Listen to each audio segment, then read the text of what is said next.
Subaru likes to bring out orange vehicles, like the unique orange and black special edition WRX and WRX STI launched in 2013.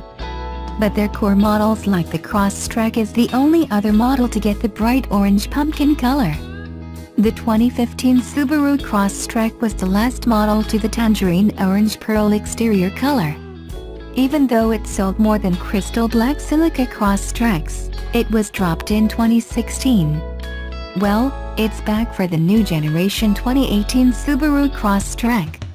At the all-new Crosstrek media launch in Denver, Todd L., Subaru's car line planning manager, says, "We took away the orange a couple years in and we got a lot of people that told us that they really wanted us to bring it back. Subaru received so many requests from customers to bring the orange back, and Subaru listened. They changed up the variation a bit, and orange is back for the second generation Crosstrek in the form of Sunshine Orange, a brighter shade than the tangerine orange pearl previously offered on Crosstrek." Subaru is also introducing another new color on the second generation crossover, Cool Grey Khaki, a shade that can also look a light shade of blue depending on the light. "Hopefully we'll have some more fun colors in the future," added Hill. Look for the all-new generation 2018 Subaru Crosstrek to get its pumpkin on again with a new shade, Sunshine Orange. The Subaru Loves to Care campaign is a major pillar of the Subaru Love Promise initiative, founded in 2011 to support and nurture ailing local communities in the United States. Subaru has already raised and spent more than $100 million for charity and still hasn't stopped giving this year. The company sponsors plenty of charities, from the Special Olympics to the Leukemia and Lymphoma Society. One of Subaru's oldest partnerships is with Meals on Wheels, an organization dedicated to delivering food to senior citizens all over America. Subaru has been with Mo for 9 years, contributing nearly $12 million and providing almost 2 million meals nationwide, but apparently, this still isn't enough. Subaru of America announced Tuesday that it will donate 50 2018 Subaru Outbacks to 50 Meals on Wheels locations to celebrate its 50th year of operations in the United States. With this massive fleet of wagons in Mo's hands, Subaru predicts that the charity will be able to deliver an additional 53,000 meals to seniors across the U.S. This generous vehicle donation will have an immediate and indelible impact on local Meals on Wheels programs and the seniors they serve, many of whom live in rural, remote and difficult-to-reach places, stated Meals on Wheels CEO Ali Hollander. This further underscores Subaru's commitment to giving without desire to receive, as there is no sales event attached to this donation. Subaru of America thinks that this is best and most appropriate way for it to celebrate its semi-centennial birthday, and make the world a better place, one SUV at a time. No, it's not the ST. Anyone who purchases the 2018 Subaru WRX will have to get familiar with that phrase and the mild disappointment that elicits. I sure did during my week-long test drive. Is it fair to begin a review of the WRX in the shadow of its high-performance counterpart? No, absolutely not. However, considering that is where it lives, it wouldn't be right to start anywhere else. Like the ST, the WRX began as a sporty package on an already popular model, the Impreza sedan. That is, until 2014 when it was broken off to live as an independent nameplate in the US. However, by that point, it had already developed a cult following of its own, one that, unlike the rest of Subaru's granola-crunching outdoor lovers, is more focused on what a symmetrical all-wheel drive system can do on road rather than off. The WRX has become one of the best-selling, purpose-built sports sedans in the country, and for good reason. It's fun, safe, well-crafted and still available at a reasonable price. While some car lovers like to bash Subaru's performance fanbase, driving a WRX is well worth the stigma. Subaru's design team has come a long way from the doldrums of the mid-aughts when it was cranking out boxy Impreza sedans with comically large trunk lid spoilers and towering hood scoops. that the WRX appeared to be a Japanese economy car wearing a ridiculous body kit only fueled the annoyance of skeptics and gave true believers another chip on their shoulders. More than a decade later, today's WRX still stands out in the crowd but in a much less polarizing fashion.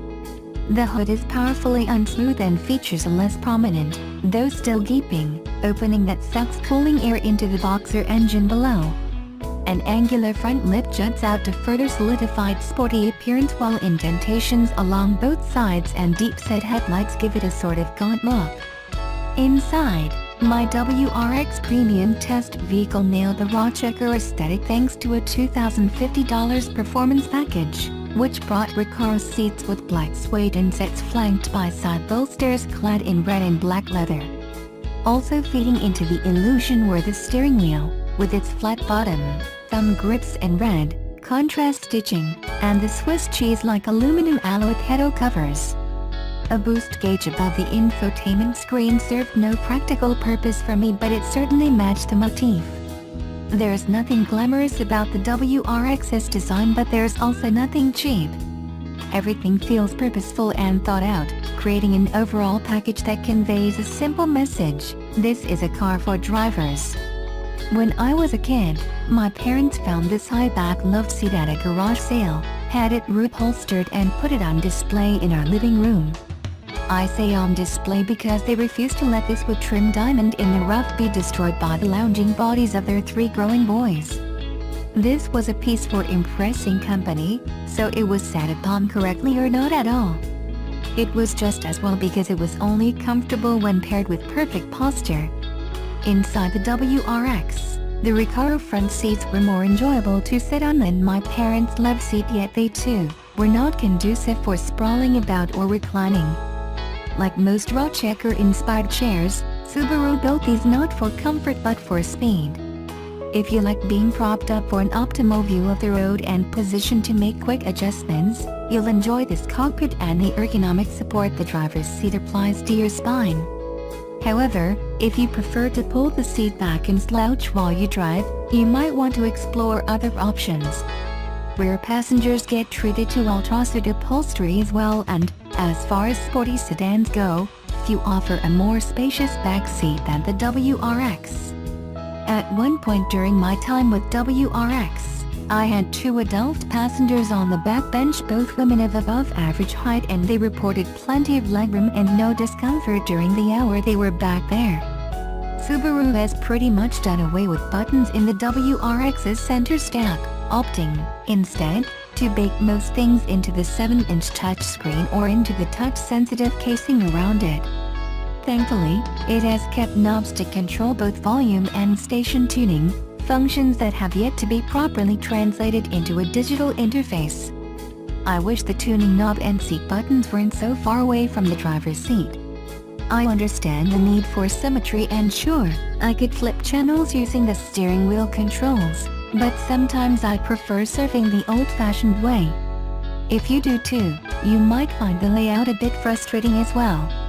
Speaking of the steering wheel, Subaru was not shy with the controls in that department. With buttons for cruise control, hands-free calling, cycling through the digital information display and more, the world is at the driver's fingertips. Subaru overloaded the left side of the steering wheel, but I'm okay with that. Some automakers feel the need for absolute balance, to the point of installing fake buttons, and that's too much vanity for my liking. Looking at a list of specifications, the WRX's cargo capacity does not impress. Measuring 12 cubic feet of trunk space, it is below average even for a small sedan. However, the numbers don't tell the full story. Some people enjoy expensive things, but I prefer a good deal. In my opinion, there's not a better 4-letter word in the English language than FREE, so when a friend told me her neighbor was giving away a kitchen table and chairs just hours after I scavenged a second-hand store in vain for a well-priced set, it was an offer I couldn't refuse. My girlfriend and I folded the WRX's back seat, took the legs off the table and stacked the 4 chairs in sets of 2. Believe it or not, it all fit inside with relative ease and saved me a couple $100 and the hassle of trekking down to IKEA. Subaru makes plenty of high-capacity vehicles that can fit bikes, large hiking backpacks, tents and the like. The WRX is not one of those vehicles, but don't despair, it's still utilitarian enough to get you out of a jam. Subaru's Starlink interface has all the amenities of a modern infotainment system, Bluetooth connectivity, an XM radio receiver, apps that stream music and find nearby attractions, connected software for Apple CarPlay and Android Auto, and so on.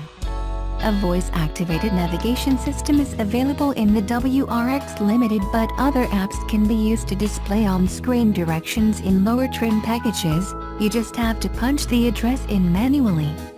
Graphically, the operating system looks a bit dated compared to FCA's Uconnect system, GM's SmartLink and Honda Link, but it gets the job done.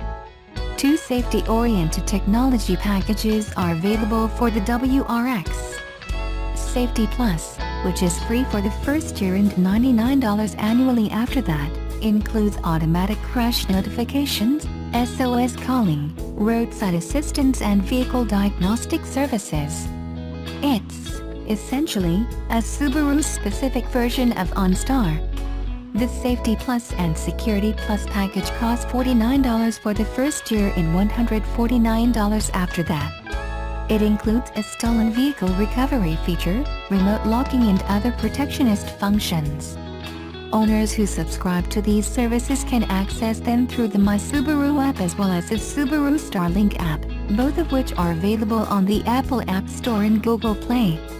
Plenty of small sedans are more tech-savvy than the WRX, but most of them aren't nearly as much fun to drive.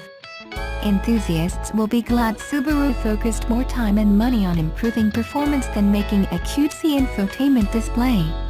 Subaru has endeared itself to parents and others who have bought its SUVs, crossovers and hatchbacks in recent years because of the company's dedication to safety. Some WRX customers might not hold that commitment in such high regard, but they certainly should.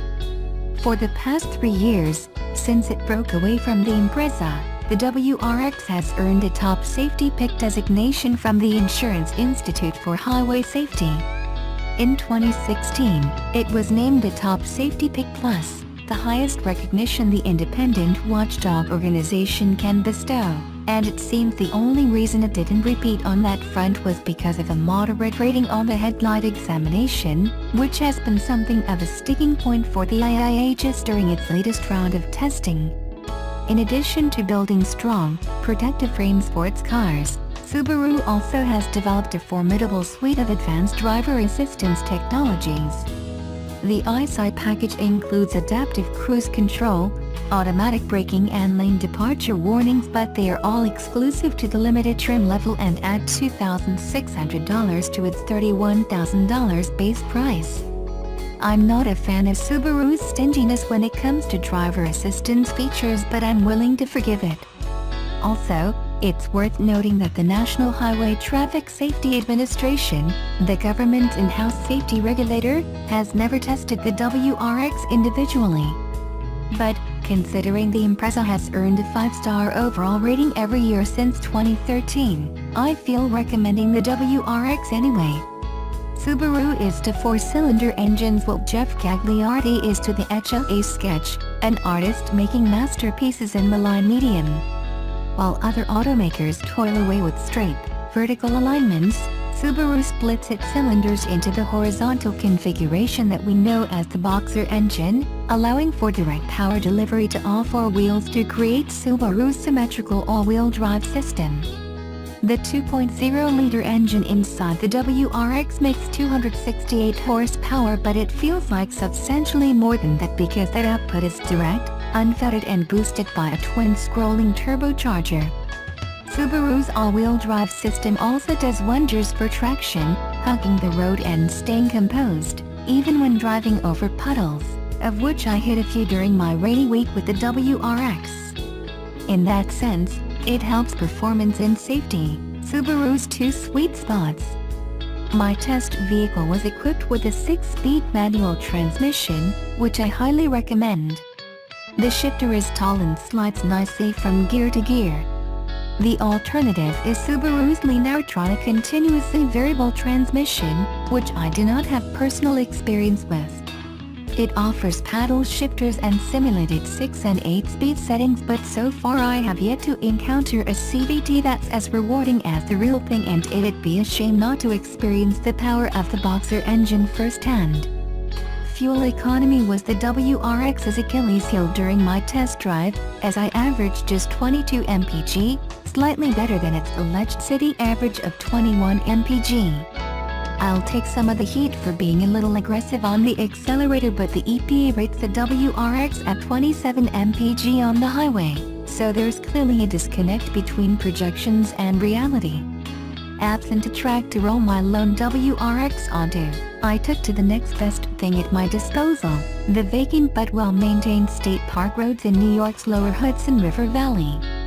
Cruising down the sweeping curves and straightaways, I couldn't help but smile at the rush of acceleration and the purr of the engine, even without driving excessively fast.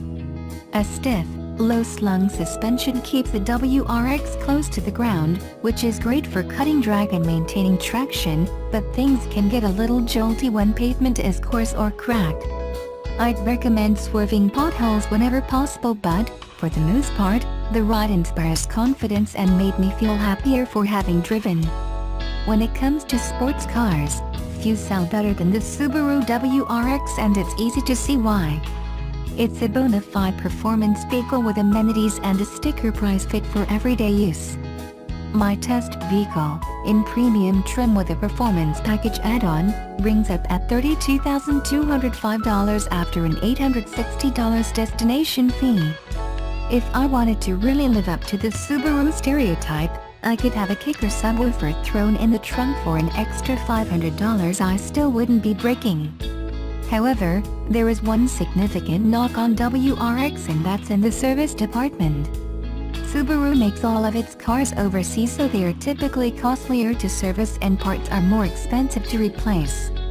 The Subaru WRX also had the worst score in the compact car segment of J.D. Power and Associates' most recent initial quality study, so you might need to budget some extra money for repairs. Overall, the WRX is a fun, safe car with a surprising amount of utility. If you don't mind spending a little extra money on repairs or getting a little greasy yourself, this might be the car for you.